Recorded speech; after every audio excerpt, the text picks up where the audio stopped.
nilai tukar rupiah yang dibuka melemah 0,47% pada perdagangan Senin, 8 Juni 2026. Rupiah berada di level 18.105 per dolar Amerika Serikat. Pelemahan ini dipicu oleh memburuknya sentimen global seiring dengan kenaikan indeks dolar Amerika Serikat yang Halo teman-teman, selamat datang di podcast Ekonomi. Bersama saya Ferdi sebagai host, dan episode kali ini kita akan membahas sebuah fenomena yang sering kita dengar akhir-akhir ini, tapi mungkin dari kita belum benar-benar memahami fenomena tersebut. Oke, coba hari ini kita akan membahas terkait bagaimana perjalanan rupiah dalam beberapa tahun terakhir, dan juga apa sih yang menyebabkan dolar ini tuh terus meningkat, dan bagaimana dampaknya terhadap masyarakat Indonesia. Dan yang paling penting, gimana pemerintah menjaga kestabilan ekonomi di tengah dolar yang terus naik ini. Dan saya sudah bersama dua narasumber kita, yaitu ada Naza dan juga Saskia. Halo, selamat pagi Kak Ferdi, Kak Kian. Selamat juga teman-teman. Halo, selamat pagi teman-teman. Selamat pagi Kak Ferdi, Kak Naza. Oke, gimana nih kabarnya Kak Naza? Gimana, berapa persen sih kira-kira Kak Naza semangat untuk menjadi narasumber podcast ini?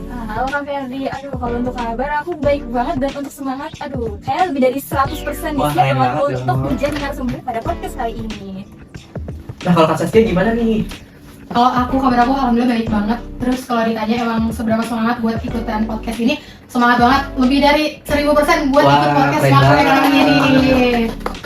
Kalau kita lihat data dari 5 tahun terakhir, dari tahun 2022 hingga tahun 2026, rupiah tuh terus menurun gitu, terus melemah terhadap dolar gitu. Karena banyak orang yang melihat angka 17.800 itu kayak, wah langsung panik gitu. Nah, padahal angka ini tuh nggak muncul begitu aja. Nah, kalau kita lihat lagi nih ke belakang, kayak dari tahun ke tahun, memang ada satu periode, yaitu pada tahun 2023 ketika rupiah ini sempat menguat. Nah, artinya itu kondisi ekonomi dan kepercayaan pasar asing terhadap Indonesia itu cukup baik. Nah, Selanjutnya, membahas terkait kenapa sih dolar terus naik, terus kenapa sih rupiah tuh melemah terus? aduh, kenapa ya? Kenapa ya? Nah, pertanyaan yang sering muncul adalah sebenarnya kalau dolar tuh terus naik, apa sih yang akan terjadi Kak Saskia dan Kak Naza?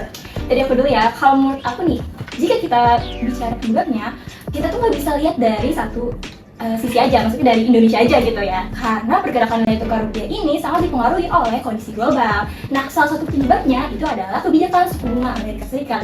Ketika Bank Sentral Amerika Serikat atau The Fed menaikkan suku bunga, nah banyak nih investor dunia memilih untuk menyimpan dananya di Amerika karena dianggap lebih aman, terus Wah. juga lebih memberikan keuntungan nih dibanding di negara lainnya, dan juga lebih tinggi juga keuntungannya. Nah, akibatnya permintaan terhadap dolar itu meningkat lagi ya Kak Ferdi. Nih, bayangin aja nih kalau misalkan banyak orang yang berebutan nih membeli barang yang sama. Nah, ketika permintaannya meningkat, nah maka harga barang tersebut akan naik gak sih? Betul banget. Nah, hal yang sama terjadi juga pada dolar Kak Ferdi. Oke, mungkin itu jawaban dari Kak Naza sudah sangat keren banget, dan tadi sempat disinggung ketika permintaan naik, maka ketika dolar naik maka permintaan akan naik juga. Iya, betul kan Kak betul. Naza? Oke, betul banget nih Kak Ferdi. Tapi Kak Ferdi tahu nggak sih sama Kak Kia, kalau misalkan selain itu juga ada faktor ketidakpastian global kayak konflik geopolitik, perang, perlambatan ekonomi dunia, hingga ketegangan perdagangan internasional yang membuat investor tuh lebih mencari aset yang lebih aman. Nah, salah satu aset itu yang dianggap aman adalah dolar Amerika Serikat. Wah, keren banget ya jawaban dari Kak Naza. Mungkin Kak Saskia ada tambahan? Aku ada tambahan, tapi Kak Naza sama Kak Ferdi tahu nggak sih kalau sementara itu di sisi lain Indonesia juga sebenarnya kita itu masih butuh banget banyak dolar. Kayak kita itu masih mengimpor bahan baku industri, terus mesin produksi, habis itu teknologi, sama berbagai kebutuhan lainnya. Kayak kalau kita kebutuhan dolar meningkat, itu kan sementara pasokan itu bakalan terbatas ya. Jadi nilai dolar itu bakalan menjadi lebih mahal. Makanya itu dari situ pelemahan rupiah itu bukan hanya karena faktor luar negeri aja, tapi bisa dilihat juga karena kebutuhan dalam negeri tersebut kayak terhadap dolar yang masih cukup tinggi. Begitu sih Kak Ferdi dan Kak Naza. Oke, baik. Jawabannya sangat-sangat keren dan masuk akal gitu. Contohnya tuh seperti kedelai ya Kak. Kedelai masih impor Iya, kan, Kak? bener banget. Wah, Kedelai impor. kedelai impor, terus impornya pakai dolar gitu. Bener Jadi banget. sangat mempengaruhi terhadap kestabilan ekonomi di dalam negeri kita. Gitu. Tadi kan kita membicarakan tentang pelemahan rupiah terhadap perekonomian. Kalau bicara dampak gitu, apa sih dampak yang paling dirasakan oleh masyarakat Kak Naza dan Kak Saskia? Kalau bahas apa yang paling dirasakan oleh masyarakat ya, sebenarnya banyak yang dirasain sama masyarakat, tapi yang paling berdampak itu kenaikan harga barang.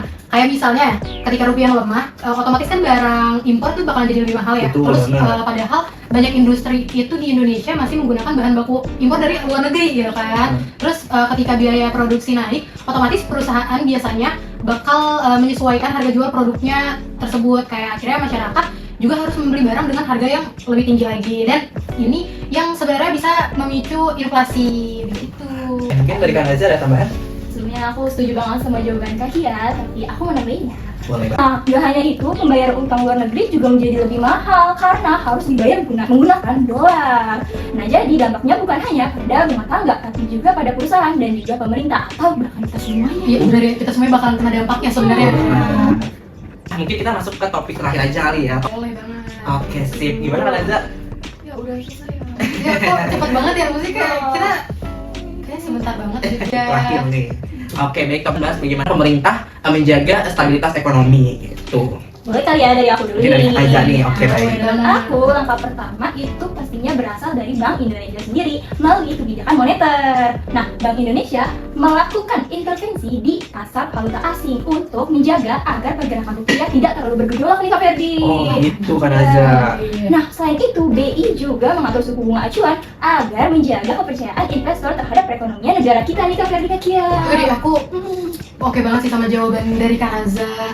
Tapi kita bisa lihat dari sisi pemerintah juga teman-teman. Kalau kita lihat dari sisi pemerintah ada kebijakan stabilisasi melalui APBN namanya. Jadi pemerintah itu bakalan kasih subsidi energi, terus bantuan sosial, sama serta berbagai macam program perlindungan masyarakat biar daya beli itu bakalan tetap terjaga meskipun terjadi tekanan ekonomi. Tapi selain itu pemerintah juga sebenarnya dia berupaya meningkatkan ekspor, terus mendorong investasi dan memperkuat hilirisasi industri biar lebih banyak devisa masuk ke Indonesia. Jadi semakin besar si devisa masuk, itu bakalan kuat kemampuan Indonesia dalam menjaga stabilisasi nilai tukar gitu. Betul banget. Nah, kalau kalian tadi udah bahas tentang kebijakan-kebijakan gitu. Nah, menurut Kak Naza dan Kak Saskia, kebijakan-kebijakan tersebut efektif gak sih? Mungkin dari Kak Naza dulu ya. Efektif ya. Boleh kali dari Kak Naza. Oke, boleh.